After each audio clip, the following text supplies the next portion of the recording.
کسی عالم نے کہہ دیا ہے تو آپ اس طرح کر کے اس کا غلط مفہوم نہ لیں کسی قاری صاحب نے.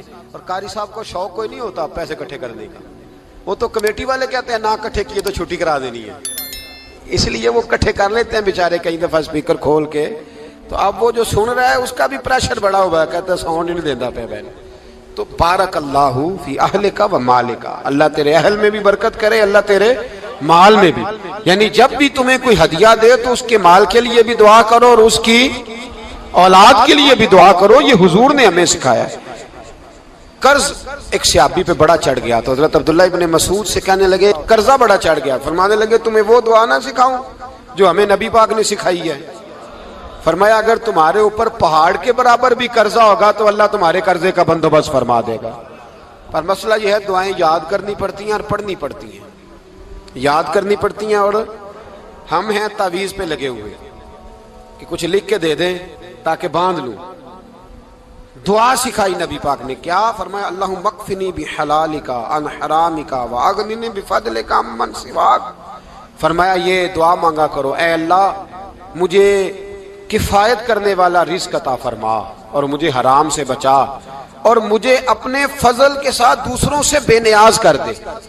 یعنی اس کا سادہ ترجمہ یہ ہے کہ اللہ بندوں کا محتاج نہ کر, مجھے اپنا محتاج. فرمایا یہ دعا پڑھو ادائے قرض کے لیے, ادائے قرض کے لیے یہ دعا پڑھو. اللہ تبارک و تعالی پہاڑ کے برابر بھی قرضہ ہوگا تو تمہیں اللہ اس سے نجات عطا کر دے گا. نبی پاک صلی اللہ تعالی علیہ وسلم نے ایک حدیث میں غصے کی دعا بھی بتائی ہے.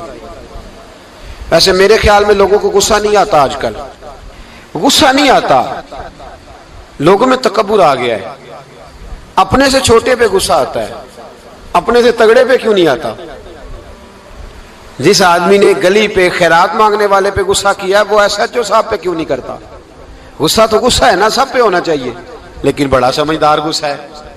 غریب آدمی کو دیکھ کے غصہ آتا ہے, امیر آتا ہے تو غصہ نکل جاتا ہے. تو میں تو کہتا ہوں لوگوں کو غصہ, اگر تجھے غصہ آتا ہے تو مار دیوار کے ساتھ ٹکر تیرے غصے کی سمجھ آئے. یہ کس قسم کا غصہ ہے جو غریب پہ ہی ہاتھ اٹھا رہا ہے. تو خدا را خیال فرما, غریبوں کے حق میں بڑا غصہ, مجبوروں کے حق میں بڑا غصہ, ماتحتوں پر. اور اگر چودھری صاحب آ جائیں تو چودھری صاحب آ جائیں تو پھر بہانہ بنا لیتے, کہتے غصہ تو مجھے بڑا آیا سی, پھر میں کیا میرے گھر آیا ہے, پھر بہانہ بنا لیا. ایسے نہیں کرو. نبی پاک صلی اللہ علیہ وسلم نے دعا سکھائی بخاری میں, فرمایا جب غصہ آئے تو پڑھا کرو اعوذ باللہ من الشیطان.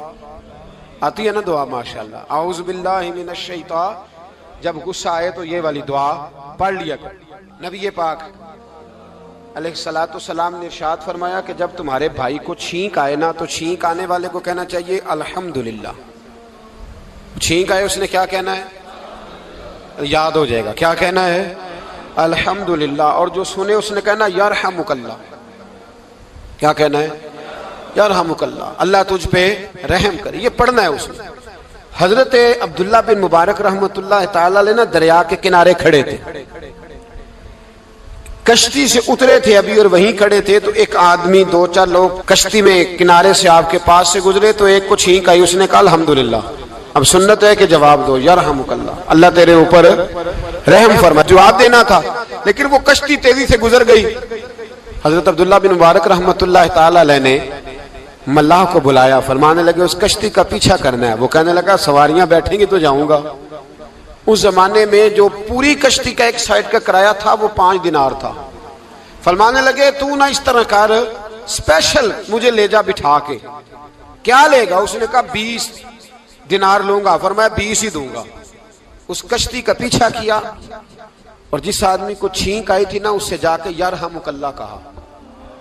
اس نے جواب میں جزاک اللہ کہا. تو آپ فرمانے لگے میرا کام ہو گیا, واپس چل. ملا دنیا دار تھا, وہ سوچنے لگا. پہلے تو اس نے سوچا میرا کیا ہے, 20 دینار تو ان کے گئے ہیں. لیکن جب اترنے لگے نا تو 20 دینار دیے یا 20 درہم دیے. تو وہ کہنے لگا حضرت جی صرف ایک لفظ کہنے کے لیے آپ نے اتنا پیسہ خرچ کر دیا. فرمایا لفظ کہنے کے لیے نہیں, اپنے مصطفیٰ کی سنت ادا کرنے کے لیے, اپنے نبی پاک علیہ السلام کی سنت ادا کرنے کے لیے. یرحمک اللہ, اللہ تیرے اوپر رحمت کرے. کس طرح کا خوبصورت انداز سکھایا ہے. دیکھیے ایک حدیث ترمذی شریف میں نبی پاک صلی اللہ علیہ وسلم نے فرمایا کسی بیمار کو دیکھ کے یا کسی مصیبت میں مبتلا آدمی کو دیکھ کے تم یہ دعا پڑھ لو تمہیں کبھی وہ مصیبت نہیں آئے گی. کیسی خوبصورت دعا ہے. کسی مصیبت زدہ کو بیمار کو دیکھ کے پڑھو تمہیں کبھی وہ مصیبت الحمدللہ الذی عافانی مما ابتلاک بہ وفضلنی علی کثیر ممن خلق تفضیلا. اللہ تعالیٰ کا شکر ہے جس نے مجھے اس مصیبت سے عافیت دی اور اس بیچارے کو یا تجھے اللہ نے مبتلا کیا اور اللہ نے مجھے اپنی بہت ساری مخلوق پہ فضیلت دی ہے. یعنی اللہ نے مجھے بڑا اچھا رکھا ہوا ہے یار, میں تو الحمدللہ بڑا اچھا ہوں, دیکھو بیچارہ. یعنی یہ دعا بھی ہے اور اپنے اوپر شکر ادا کرنے کا ایک. اعلیٰ حضرت فاضل بریلوی رحمت اللہ تعالیٰ علیہ کو نا گلے کے اندر چھوٹی چھوٹی 2 پھنسیاں نکل آئیں. تو اس زمانے میں طاعون کا مرض پھیلا ہوا تھا. ایک بڑے قابل حکیم کو لایا گیا, انہوں نے چیک کر کے کہا آپ کو تو طاعون ہو گیا ہے. فرمانے لگے چل دوڑ جا, مجھے طاعون نہیں. اس نے کہا جناب یہ گلے پہ بنا ہوا ہے اور سب کو پتہ ہے آج کل پھیلا ہوا. فرمایا سب کو ہو سکتا ہے مجھے نہیں ہو سکتا. کیوں؟ فرمانے لگے ایک بندے کو طاعون ہوا تھا تو میں نے اسے دیکھ کے وہ دعا پڑھ لی تھی جو نبی پاک نے بتائی ہے, لہذا حضور کا فرمان ہے تو مجھے ہر بیماری آ سکتی ہے پر یہ بیماری آ سکتی. وہ شخص کہنے لگا جی منہ میں بھی گلٹیاں چلی گئی ہیں, کھول نہیں رہا, کیا ہوگا؟ اعلیٰ حضرت نے کالی مرچ منگوائی, اسے پیس کے زبان کے نیچے رکھا تو ساری بیماری دور ہو گئی. فرمانے لگے بلاؤ نہ ذرا اس حکیم کو جو کہتا تھا طاعون ہو گیا ہے, وہ تو صحیح ہوتا ہی نہیں اتنی جلدی. فرمایا ہر چیز بدل سکتی ہے پر میرے نبی کا فرمان نہیں بدل سکتا, میرے رسول پاک علیہ السلام کا فرمان نہیں بدل سکتا. تو عزیز دوستو نبی پاک اب بڑی خوبصورت بات آئی, ساری خوبصورت تھی, بڑی پیاری بات آئی. دنیا میں سب سے حسین چہرہ اللہ نے اپنے رسول کو عطا فرمایا ہے. نبی پاک کا چہرہ بھی حسین ہے. مکھ چند بدر شاہ شانی ہے, متھے چمک دی لاٹ نورانی ہے, کالی زلف تے اکھ مستانی ہے, مخمور اکھی ہیں مد بھری. پیارا چہرہ ہے حضور کا. جتنا چہرہ پیارا تھا اتنے ہی حضور کے اخلاق بھی بڑے پیارے تھے. لیکن میرے نبی پاک علیہ السلام جب آئینہ دیکھتے, کیا دیکھتے؟ حضور جب آئینہ دیکھتے. ہمارے نوجوان بھی سارا دن آئینے کے آگے کھڑے رہتے, کبھی بال اس طرح کے بناتے ہیں کبھی اس طرح. تو میرا کئی دفعہ دل کرتا ہے کہ میں ان سے کہوں کہ تو آئینے کو کہہ رہا ہے جھوٹ بول, پر وہ کیسے بولے؟ تو کہہ رہا ہے آئینے کو کہ تو کہہ سب سے پیارا تو ہی لگ رہا ہے, پر وہ کیسے بولے؟ اس نے تو سچ بتانا ہے. ان کو آئینہ جو دکھایا تو برا مان گئے. تو میرے عزیز یاد رکھیے گا نبی پاک صلی اللہ علیہ وسلم بھی آئینہ دیکھتے. آئینہ دیکھنا حضور کی سنت ہے. کوئی سنت سمجھ کے آئینہ دیکھے گا تو ایک دفعہ دیکھنے پر 100 شہیدوں کا ثواب ملے گا. لیکن نبی پاک صلی اللہ علیہ وسلم آئینہ دیکھتے کیا کہتے؟ اللہم انت حسنت خلقی فحسن خلوقی. یا اللہ, یہ دیکھیں حضور نے ہمیں سکھایا ہے, یا اللہ جس طرح تو نے میری صورت اچھی بنائی ہے میری سیرت بھی اچھی بنا دے. یہ ہمیں سکھانے کے لیے دعا. یا اللہ جس طرح صورت اچھی بنائی ہے, جس طرح تو کہتا ہے نا اس دفعہ اس وقت دیکھ لو کپڑوں پہ کوئی داغ نہیں, تو دعا کیا کر باطن کے بھی اللہ داغ دور فرما دے, یہ والا سارا معاملہ بھی ٹھیک ہو جائے. آخر کی طرف آتا ہوں. فرمایا جب کھانا کھانے لگو تو دعا مانگو. اور ایک روایت میں فرمایا یہ دعا پڑھ لو, کھانے میں زہر بھی ہوگا تو تم پہ اثر نہیں کرے گا. کھانے پہ ایسے میں بڑی تکلیف سے کہتا ہوں کہ آج بھی ہمیں کہنا پڑتا ہے کہ بہت سارے لوگ ایسے ہیں جو ابھی بھی کھانے سے پہلے بسم اللہ نہیں پڑھتے. یار بڑے افسوس کی بات نہیں, بڑے افسوس. حضور نے دعا سکھائی, میں یہ دعا پڑھو گے تو زہر بھی ہوگا تو اثر نہیں کرے گا. بسم اللہ الذی لا یضر مع اسمہ شیء فی الارض ولا فی السماء یا حی یا قیوم, جس کی برکت سے زمین و آسمان میں کوئی چیز بھی نقصان نہیں دیتی. اور اے اللہ اے ہمیشہ زندہ رہنے والے اور قائم رہنے والے. یہ نبی پاک علیہ السلام. اور ایک حدیث میں اور بھی دعا آئی ہے. بسم اللہ شریف تو خیر بخاری میں موجود ہے, مسلم میں موجود ہے. بسم اللہ والا برکت اللہ بھی ایک حدیث میں نبی پاک صلی اللہ علیہ وسلم نے ارشاد فرمایا. اور جب کھانا کھا چکے پھر کہا دعا مانگو, الحمدللہ الذی اطعمنا وسقانا وجعلنا من المسلمین. اللہ تعالیٰ کا شکر ہے جس نے ہمیں کھلایا بھی پلایا بھی اور مسلمان بھی بنایا. حضرت مرزا مظہر جانے جانا فرماتے ہیں کہ بارش ہوئی تھی تازی تازی, دلی میں تازی تازی بارش ہوئی. ایک بابا لکڑی کے جوتے پہنے کھڑا ہوں, اللہ اللہ اللہ اسی کسے دے کچھ بھی نہیں لگ دے نہ کوئی ساڈا دردی. بابا مست ہو کے جا رہا، اللہ اللہ کرتا جا رہا. ایک طوائف اپنے کوٹھے سے اتر کے تو سیڑھیوں پہ بیٹھی تھی، ساتھ اس کا یار بھی بیٹھا تھا. بابا اپنی مستی میں جا رہا تو بابا جی کے پیروں سے کچھ مٹی اڑی تو اس عورت کے کپڑوں پہ پڑ گئی. پرواہ نہیں، بزرگ گزر رہے.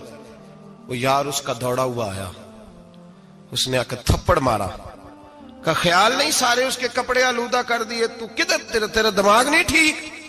بابے نے نظر اٹھائی، کہا بیٹے میں نے دیکھا نہیں، چل اللہ تیرا بھلا کرے، تو نے بدلہ لے لیا. بابا جی چپ کر کے وَإِذَا خَاطَبَهُمُ الْجَاهِلُونَ قَالُوا السَّلَامَ، چپ کر کے گزر گئے. ٹھنڈ کا موسم تھا، بارش تازہ ہوئی تھی، حلوائی دودھ کاڑ رہا تھا. اس نے بٹھایا بابا جی کو پھٹے پہ، پیالہ پکڑا، دوڑ کے آگے بڑھا. بزرگ آ گئے، آئیے بیٹھیے. دودھ کا گرم گرم پیالہ شکر ڈال کے دیا. بابا جی نے دودھ پیا، پھر نظر جھکی، پھر رنگ بدلا. کہنے لگے مالک تو کتنا بے نیاز ہے، کہیں تھپڑ مرواتا ہے، کہیں دودھ پلاتا ہے. تیری بے نیازی ہے نا، ادھر تھپڑ مروایا، یہاں دودھ پلایا، تو ہی جانتا ہے تیرے رنگ کیا ہے. ابھی بابا وہیں بیٹھا تھا، توڑے آئے پیچھے سے لوگ، شور ہوا.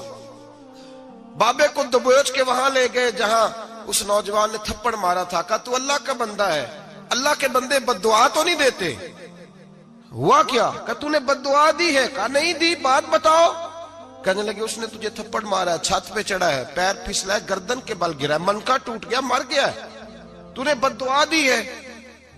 بابا جی کہنے لگے یار میں نے تو دوسرا لفظ بھی نہیں کہا، بھلا ہو کہہ کے گزرا ہوں، میں نے نہیں بد دعا دی. کہا تو نے دی ہے تبھی تو مر گیا. کہا نہیں دی. کہا بابا تو بزرگ آدمی ہے، سچ بول. تو بابا جی کہنے لگے سچ سنو. پھر میں آ رہا تھا، میرے پیروں سے مٹی اڑی، اس کے یار کے کپڑوں پہ پڑی، اسے برا لگا، اس نے مجھے مارا. جب اس نے مجھے مارا تو میں کوئی لوارث تو نہیں تھا، جب اس نے مجھے مارا تو میں کوئی لوارث تو نہیں تھا. مجھے دشمنوں نہ چھیڑو، میرا ہے کوئی جہاں میں ابھی پکار لوں گا، نہیں دور ہے مدینہ. اس نے مجھے مارا تو میں کوئی لوارث تھا کہ میرا بدلہ کوئی نہ لیتا. اس نے مجھے مارا ہے تو میرے یار کو برا لگا تو اس نے اسے مار دیا ہے، میری تو غلطی کوئی نہیں. یاروں کا جھگڑا ہے، یہ تو دوستوں کا جھگڑا ہے، یہ تو یاروں کا جھگڑا ہے، کوئی غلطی نہیں میری، کوئی غلطی نہیں. خش خش جنہ قدر نہیں میرا، اے میرے صاحب نو وڈیاں، میں تے گلیاں دا روڑا کوڑا، میں گلیاں دا روڑا کوڑا. میں نو محل چڑھایا ہے سائیاں، میں نو محل چڑھایا ہے سائیاں. فرمایا اس نے مجھے لوارث سمجھا تھا کہ تھپڑ مار کے گزر جائے، میرا کو پوچھے گا ہی نہیں. میرے رسول پاک علیہ السلام کے بارے میں رب فرماتا ہے ابھی میں تو تیرے ہوتے ہوئے کافر کو سزا نہیں دیتا کہ تو موجود ہے. یاد رکھیں حضرت فضیل بن عیاض فرماتے ہیں ایک جوان تھا، مسجد میں آیا، لوگوں سے کہنے لگا روٹی کھلاؤ. کسی نے توجہ نہ کی. اس نے کہا میں رب بتانے والا ہوں، میری طرف دیکھو تو صحیح. کسی شخص نے خیال ہی نہ کیا. پھر اس نے کہا یار تھوڑا سوچو. نمازیوں سے کہا، اہل علاقہ سے کہا، انہوں نے کہا تیری طرح کے بڑے درویش دیکھیں. مسجد کے محراب میں وہ رب کریم کا بندہ انتقال کر گیا. جب فوت ہو گیا نا، لوگوں کا مزاج ہے بیمار کو دوائی نہیں دیتے، جنازے پہ وقت پہ پہنچ جاتے. جب کوئی گر رہا ہوتا ہے تو سہارا کوئی نہیں دیتا، جب کوئی گر جاتا ہے ٹانگ ٹوٹ جاتی ہے تو تیمارداری کو زمانہ پہنچ جاتا ہے. اور بزرگ وہ نوجوان اللہ کا نیک بندہ مسجد کے محراب میں فوت ہو گیا. حضرت فضیل ابن عیاض کہتے ہیں امام صاحب نے اعلان کیا چندہ دو، کوئی لاوارث فوت ہو گیا، کفن دینا. چندہ کٹھا ہوا، کفن خریدا، جنازہ پڑا. عشاء کے بعد دفن کر کے آئے. فجر کی نماز کے لیے جب امام اور مؤذن مسجد میں آئے تو چیخیں مارنے لگے، تڑپنے لگے. دور دور تک آوازیں پھیل گئی، دنیا دوڑی آئی. کیا ہوا؟ کہنے لگے وہ جو تم نے کفن پہنایا تھا وہ یہاں پڑا ہوا ہے، اور دیکھو کفن پہ تحریر لکھی ہے. تحریر کیا ہے؟ عرش کے مالک نے فرمایا میرے دوست نے روٹی مانگی، تم نے دی نہیں. اس نے تمہیں میرے قریب کرنے کے لیے اپنی طرف توجہ کرائی، تم نے کی نہیں. اور میرا یار تمہارے کفن کا محتاج تھا، سنبھال کے رکھو اپنا کفن، میں نے اسے جنت کا لباس عطا فرما دیا، سنبھال کے رکھو. یہ کوئی لاوارثوں کا ٹولہ ہے؟ یاد رکھیں جو وارث والے ہیں، وارث والے ان کا رنگ اور ہے، جو ماننے والے ہیں ان کا مزاج اور ہے. اپنی زندگی لاوارثوں کی طرح